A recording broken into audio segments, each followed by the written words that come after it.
Back to my channel पर मैं संदीप मिलकर आज को miss you struggle life love story season 3 का एपिसोड 1 लेकर तो स्टोरी को स्टार्ट करते हैं। उससे पहले कि आपने प्रीवियस एपिसोड्स को नहीं देखा तो जाकर देखिए, लिंक डिस्क्रिप्शन में है। स्टोरी को स्टार्ट करते हैं बिना किसी देरी के एक इंट्रो के बाद।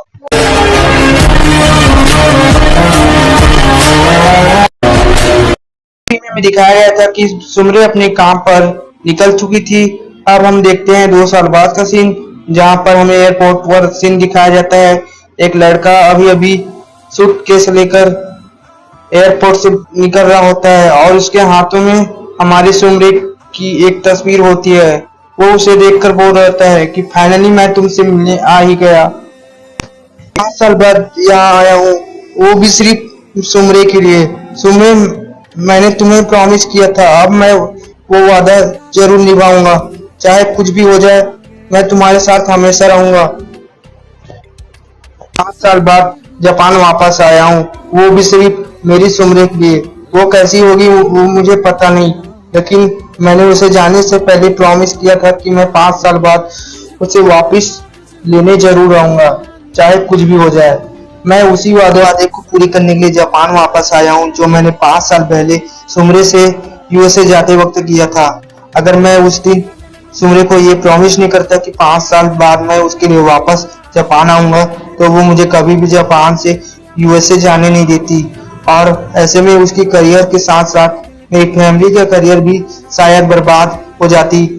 लेकिन प्रेजेंट टाइम में हमारी फैमिली काफी स्ट्रांग है। डैड ने अपनी कंपनी को एक बहुत अच्छा इन्वेस्ट दिलाया, जिनकी वजह से उसकी कंपनी को काफी प्रॉफिट हुई। इसके चलते उनके बॉस ने उन्हें सीईओ के पद पर पोस्ट दिला दिया। अब वो उस कंपनी के सीईओ बन चुके हैं और मैं उनकी कामों में उनका हाथ बटाता हूँ, साथ में अपनी स्टडी भी करता हूँ। अब मैंने यूएसए के न्यूयॉर्क सिटी से अपनी 12th पास आउट की है। अब मैं आगे की स्टडी सुमरे के साथ करना चाहता हूँ, जैसे कि मैंने उसे 5 साल पहले प्रॉमिस किया था कि मैं उसके साथ हमेशा रहूंगा और उसकी आगे की स्टडी उसके साथ रहकर करूंगा। बोलने के बाद मिसू चुपके से हाथ में पकड़े हुए तस्वीर को अपने पॉकेट में रखता है और आगे बढ़ने लगता है।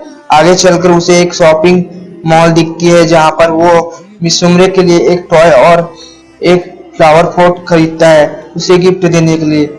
जैसे ही वो उस शॉपिंग मॉल से बाहर निकल रहा होता है, उसे 2 लड़के दिख जाते हैं। एक लड़का मोटा सा था और एक लड़का पतले सा। चले जाने वाला था कि शायद ये मेरा कोई भ्रम है, लेकिन तभी अचानक से कबाव साहब वो कुछ आने की आवाज उसे सुनाई दी और वो तुरंत उनके पास चला गया और उन दोनों को उठाते हुए बोला, मेरे रहते मेरे दोस्तों को कोई भी परेशान नहीं कर सकता। मिसू पीछे मुड़कर उन दोनों लड़के से बोलता है, लड़के, तुम दोनों मेरे दोस्तों को परेशान करते हो। तुम्हें पता नहीं पब्लिक प्लेस में किसी भी लड़की या फिर लड़कों को परेशान करना सख्त मना है। मैंने पुलिस को कंप्लेंट कर दिया तो तुम दोनों की जिंदगी बर्बाद हो जाएगी। अगर तुम चाहते हो कि मैं तुम्हें पुलिस के हवाले ना करूं तो जाओ यहाँ से, जल्दी से चले जाओ, नहीं तो मैं पुलिस को कॉल करता हूँ। ये सब सुनने के बाद वो दोनों लड़के चुपके से वहां से भाग जाते हैं, लेकिन एक लड़का पीछे मुड़कर कबाव साहब को एक तीखी नजर से देखता है, जिसे देखकर कबाव साहब डर जाते हैं। उन्हें डरते हुए देखकर मिसू उन्हें कंफर्ट फील कराता है और बोलता है, तुम दोनों फिक्र मत करो। तुम दोनों को वो दोनों कभी भी परेशान करे तो तुम दोनों मुझे कभी भी कॉल कर सकते हो। ये रहा मेरा नंबर और ये लो मेरा वीचैट आईडी। और वो दोनों वीचैट आईडी को ज्वाइन कर लेते हैं। मिसू उन दोनों को बोलता है, तो तुम दोनों कैसे हो, चलो मैं तुम दोनों को कुछ खिलाने ले जाता हूँ। सीधे रेस्टोरेंट में, जहाँ पर हमें कबाव साबू को मिसू से बातें करते हुए दिखाया जाता है।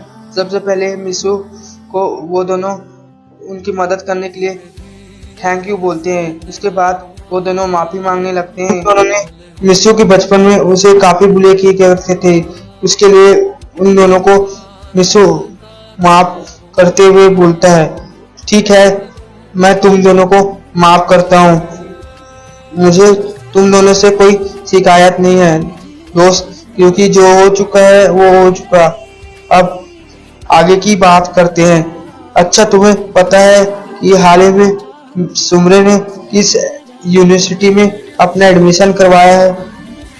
साबू ने मिस्सू को बताया कि मिस सुमरे ने हाल ही में होकाइडो के फेमस यूनिवर्सिटी में एडमिशन लिया है और वो दोनों भी उसी में एडमिशन लेना चाहते थे, लेकिन वहां का एडमिशन फीस काफी ज्यादा है, जो कि उनके एक महीने के पॉकेट मनी से भी काफी ज्यादा है। वो दोनों के पास इतने पैसे नहीं है कि वो उस यूनिवर्सिटी में एडमिशन ले सके। मिस्सू बोलता है, तुम उसकी चिंता मत करो, मैं तुम दोनों की फीस चुका दूंगा। तुम दोनों कल से मेरे साथ उस यूनिवर्सिटी में चलोगे, तुम दोनों भी मेरे साथ पढ़ोगे। आपसे तुम मेरे दोस्त हो, तुम्हें चिंता करने की कोई जरूरत नहीं। तुम दोनों बस मुझे अपना एड्रेस सेंड कर दो, मैं तुम्हें ड्रॉप करने के लिए आ जाऊंगा कल। मिस्सू को वेबसाइट पे अपना एड्रेस सेंड कर देते हैं। मिस्सू उन्हें और भी खाना खिलाता है। मिस्सू से वो दोनों पूछने लगते हैं कि उसे इतनी महंगी ड्रेस और इतने सारे पैसे और वो इतना अमीर आदमी कैसे बना। मिस्सू अपने साथ बीते हुए 5 साल की बात उन दोनों को बताता है। ये सब सुनकर वो हंसते हुए बोलते हैं, तुम तो काफी बड़े इंसान बन चुके हो। मिस्सू हंसते हुए उन दोनों को जवाब देता है, वो तो है दोस्त, तुम्हारा दोस्त अब एक अच्छे इंसान के साथ एक रिच मैन भी बन चुका है। तुम दोनों को फिक्र करने की कोई जरूरत नहीं। तुम्हें कोई भी पैसे का मामला हो, तुम बेहिचक मुझे बोलना। मिस्सू हुए हंसते हुए बोलते हैं, ठीक है दोस्त, अगर ऐसा कोई मामला खड़ा हुआ तो हम तुम्हें बताएंगे। मिस्सू बोलता है, ठीक है, और वो तीनों एक साथ रेस्टोरेंट से बाहर निकल जाते हैं। बाहर निकलने के बाद कबाब साबू मिस्सू से पूछते हैं कि अभी तुम कहाँ जा रहे थे। मिस्सू मिस्सू बोलता है, सुमरे के अपार्टमेंट की तरफ जा रहा था, क्योंकि मेरा यहाँ पर कोई घर नहीं है और सुमरी मेरी दोस्त है। मैं उसी की वजह से तो ही यहाँ पर वापस आया हूँ, क्योंकि उसने मुझे 5 साल बाद वापस आने के लिए प्रॉमिस दिलाया था। अब मैं उसी प्रॉमिस को निभाने के लिए यहाँ पर वापस आया हूँ।